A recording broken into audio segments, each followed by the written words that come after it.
Alors, bonsoir à toutes et à tous.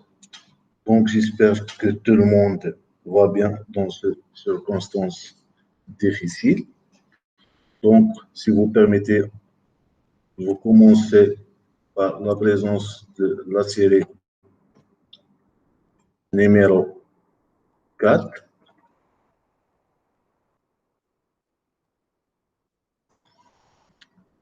Donc, concernant la torsion. Donc, concernant l'exercice numéro 1, un arbre AB.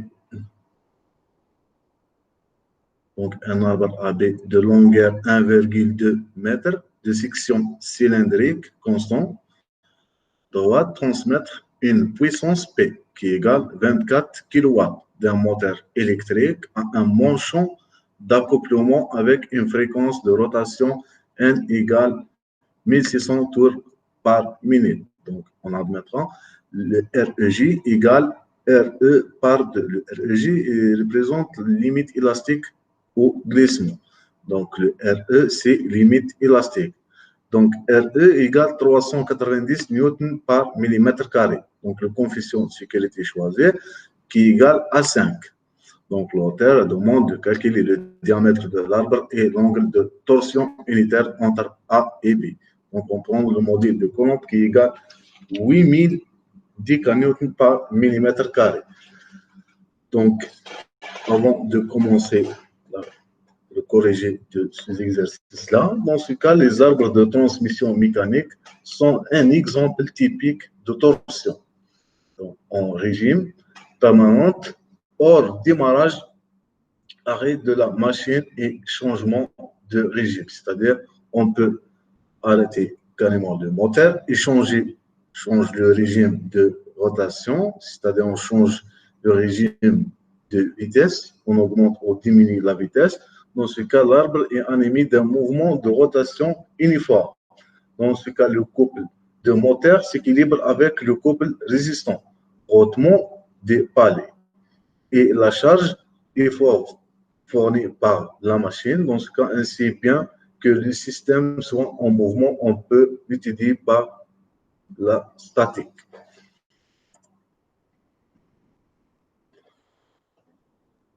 Donc, on va déterminer le diamètre de l'arbre. On applique tout simplement la formule de la contrainte max qui égale MT max, c'est-à-dire le moment torsion max en newton par millimètre, par le moment polaire par rapport au point G, I0 par R, inférieur ou égal à la résistance pratique au glissement.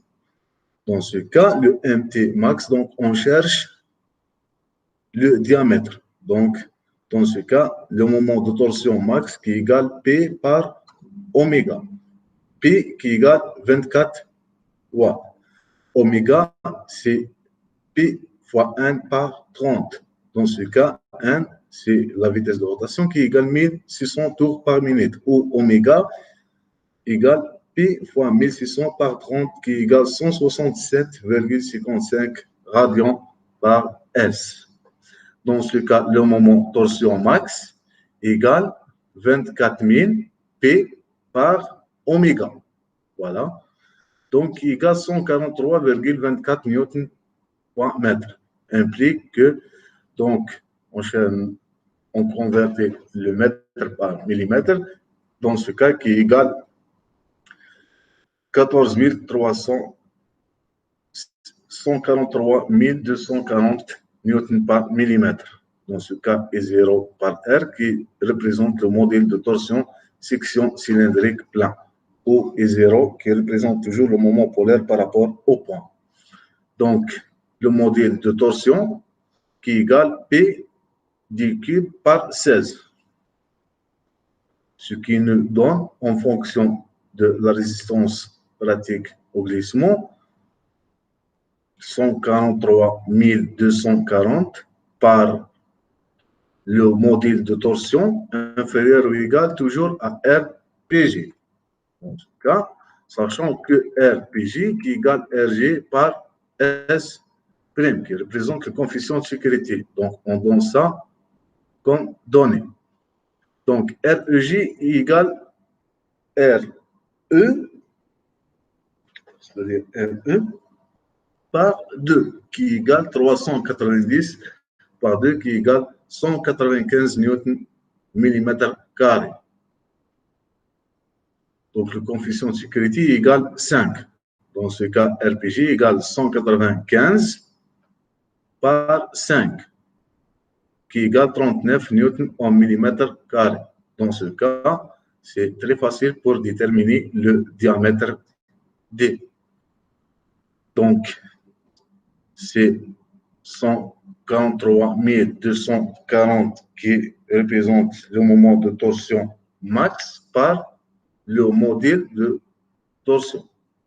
Donc, qui est égal PD par 16 qui est égal 39. 39 représente le RPG, c'est-à-dire la résistance élastique au glissement. Dans ce cas, je peux déterminer D tout simplement, qui est égal la racine de 3, 143 240 fois 16 par P fois 39. Et dans ce cas, le diamètre de l'arbre est égal à 26,54 mm. Donc, dans le cas pratique, on ne peut pas prendre 26,54. Donc, on prend un minimum, un diamètre de 27 mm.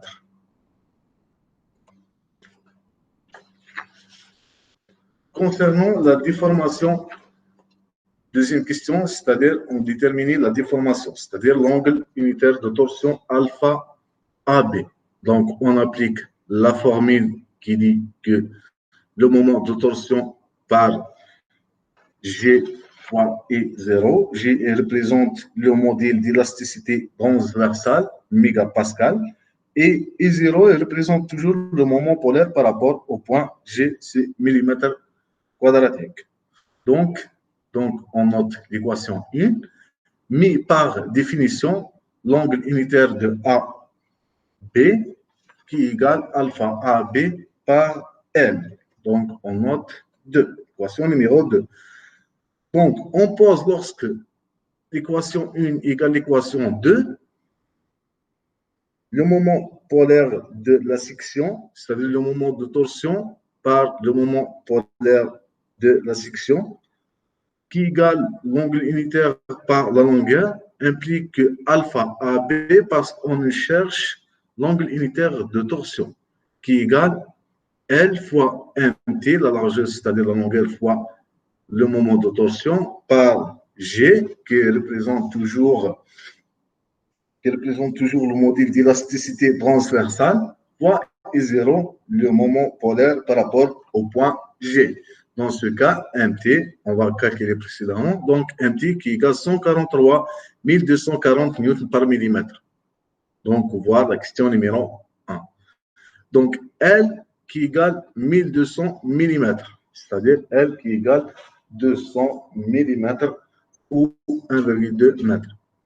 Donc, G qui égale 80 000 newtons par millimètre carré. Dans ce cas, I0 qui égale P de la puissance 4 par 32, qui égale l'application numérique P fois 27 la puissance 4 par 32, qui égale 52 174 mm quadratiques. Dans ce cas, alpha AB, je peux calculer tout simplement alpha AB, qui égale 1200 fois 143 240 par 80 000 fois 52 174 qui égale 0,04118 radians. Donc, on ne cherche pas l'angle en radians, on cherche l'angle en degrés. Dans ce cas, P radian égale 180 degrés. Donc, alpha. L'angle unitaire AB qui égale 0,04118 multiplié par 180 par P qui égale 2,36 degrés. Et dans ce cas, on peut calculer tout simplement l'angle unitaire qui est déterminé par définition en précédemment. Donc, l'angle unitaire alpha AB, θ, pardon, AB, qui égale 0,04118 par 1200, qui égale 0,40343 radians par millimètre. Et dans ce cas, l'angle unitaire alpha AB, θ AB qui égale 0,40343 multiplié par 180 par P qui égale 0,00196 degrés par millimètre. Concernant l'exercice numéro 2, donc vérifier la résistance et la rigidité de la barre ci-dessous, sachant que le diamètre D égale 100 mm ou G égale 8 fois 10 la puissance 4 newtons par millimètre carré. Dans ce cas, la contrainte qui égale 40 newtons par millimètre carré et θ égale 0,3 radians par millimètre. Donc, on a le moment M. Donc, on a une charge répartie qui égale 4 kN en mètre par mètre. Donc, la distance de tronçon numéro 1, c'est 2 mètres. Donc, on a deuxième tronçon à une distance de 1 mètre. Donc, avec une charge de 4 kN par M. Donc, on a troisième charge qui égale 2 kN par mètre. Alors, concernant le tronçon, le diagramme des moments de torsion pour déterminer la valeur maximale, donc toujours on utilise l'équation d'équilibre. Alors, concernant l'équation d'équilibre, c'est la somme des moments par rapport au point X égale à 0. Alors, implique que M plus 2, donc par rapport au X, c'est-à-dire l'axe des X, c'est-à-dire on prend tout ce qui est même direction de M, signe positif, et l'autre négatif. Dans ce cas, M plus 2 moins 4 plus 4 fois 2. Pourquoi 4 fois 2? Parce que c'est une charge répartie par rapport à 2. Donc, ou M qui égale moins 6 kN pour mètre. Donc, concernant le tronçon numéro 1, où X est varié dans un intervalle de 0, 2 mètres, c'est-à-dire la distance de 2 mètres. Donc, dans ce cas, le moment qui égale 4x moins 6, 4x moins 6, donc on peut calculer x lorsque à les deux bornes, lorsque x égale à 0 et x égale à 2. Lorsque x égale à 0, m égale moins 6 kN par mètre, et x, lorsque x égale à 2, dans ce cas, le moment égale 2 kN par mètre. Alors, concernant le tronçon numéro 2, x est varié dans un intervalle de 2 à 3 mètres. De 2 à 3 mètres. Donc, m égale moins 6 plus 4 fois 2, moins 4, c'est-à-dire m égale moins 6. Alors, moins 6 plus 4, pourquoi 4 fois 2, la distance 2, moins 4, le sens opposé par rapport à 1. Donc, implique que m égale moins 2 kN par mètre. Donc, m max, on prendra M max, c'est-à-dire le moment max, qui est égal à 6 kN par mètre. Alors, vérification à la résistance. Taux max qui est égal le moment max par R par EP, où oméga égale EP par R, qui est égal, dans ce cas, EP qui est égal PD carré sur 32. Dans ce cas, oméga égale P par 16 fois D la puissance 3. Dans ce cas, taux max égale 6 fois 16 fois 10 la puissance 6 par P fois 10 la puissance 6, qui égale 30,57 newtons par millimètre carré et inférieur à la valeur de taux.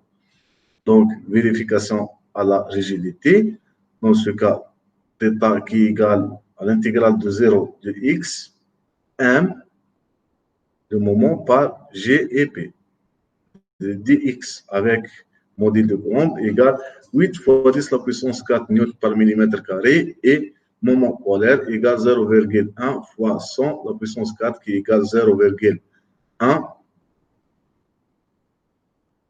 fois 10 la puissance 8 mm quadratique. Donc, comme le moment n'est pas constant le long de la barre, on détermine dans chaque tronçon la loi de variation de l'angle de rotation et on déduit la valeur maximale. Donc, concernant le tronçon numéro 1 qui varie toujours dans le même intervalle de 0,2 mètres, dans ce cas, 1 qui égale 4x moins 6 en kN par mètre, alors on convertit l'unité, dans ce cas, on convertit l'unité de kilonewton et 1, c'est-à-dire en newton par millimètre, qui multiplie fois 10 la puissance 6.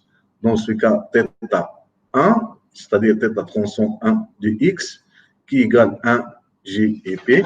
L'intégrale de 0x de 4x moins 6, entre parenthèses, fois 10 la puissance 6 dx qui égale 1 par G et P, entre parenthèses, 2x carré moins 6x 10 la puissance 6 qui représente une équation d'une parabole. Dans ce cas, on peut déterminer lorsque x égale à 0 et x égale 2. Donc, θ de 0 égale à 0 et θ 1 de 2 qui égale moins 4 par G et P, c'est-à-dire le module de Coulomb fois le moment de polaire. Donc, une application numérique, moins 4 fois 10 la puissance 3 fois 10 la puissance 6 par 8 fois 0,1 fois 10 la puissance 8 fois 10 la puissance 4 qui égale moins 5 fois 10 la puissance moins 3 radians par millimètre. Donc, le tronçon numéro 2, la valeur maximale de θ dans ce tronçon, dθ de x par dx qui égale 1 par g et p, entre parenthèses 4x moins 6 fois 10 la puissance 6 qui égale à 0, donc implique que x égale 1,5 mètres.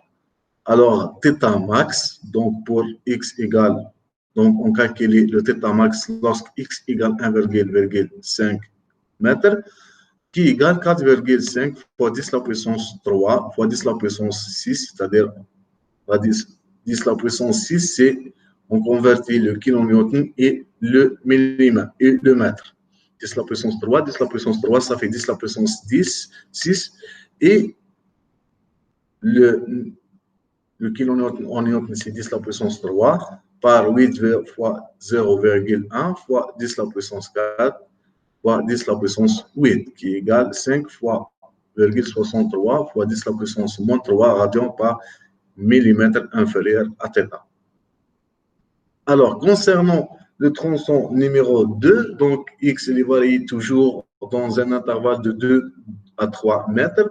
Dans ce cas, le moment égale moins 2 kN par mètre, qui égale moins 2 fois 10 la puissance 6 newton par millimètre, c'est-à-dire le kilonewton par newton, c'est 10 la puissance 3, et le mètre par millimètre, c'est 10 la puissance 3. Ça fait 10 la puissance 6. Donc, on va calculer le θ2 de x qui égale moins 1 par g et p, l'intégrale de 0x, 2 fois 10 la puissance 6 dx. Dans ce cas, qui égale moins 1 g et p, 2x fois 10 la puissance 6. Donc, c'est une équation d'une droite, qui représente une équation d'une droite. Et dans ce cas, on va calculer θ max pour x égale à 0 et pour x égale à 2 égale à 3. Dans ce cas, lorsque θ égale x égale à 0, égale θ1, x égale à 2. Pourquoi? Parce qu'il y a une liaison entre le point 1 et le point 2 lorsque x égale à 0 et x égale à 2 qui égale moins 5,10 la puissance moins 3 radians par millimètre. Dans ce cas, θ2, x égale à 3 qui égale θ de x égale à 2 plus θ de x égale à 1. Donc, quand je dis une liaison entre les deux tronçons là, donc on a x θ de lorsque x égale à 0 égale moins 5 fois 10 la puissance moins 3, moins 2 fois 1 fois 10 la puissance 3 fois 10 la puissance 6 par 8 fois 10 la puissance 4 fois 0,1 fois 10 la puissance 8 moins qui égale moins 7,5 10 la puissance moins 3 radians par millimètre inférieur à θ. Alors, merci à votre attention. Donc, s'il y a des questions concernant la série de portions, vous n'oubliez pas de m'envoyer un mail ou contacter par mobile. Donc, je suis à votre disposition tout le temps. Merci.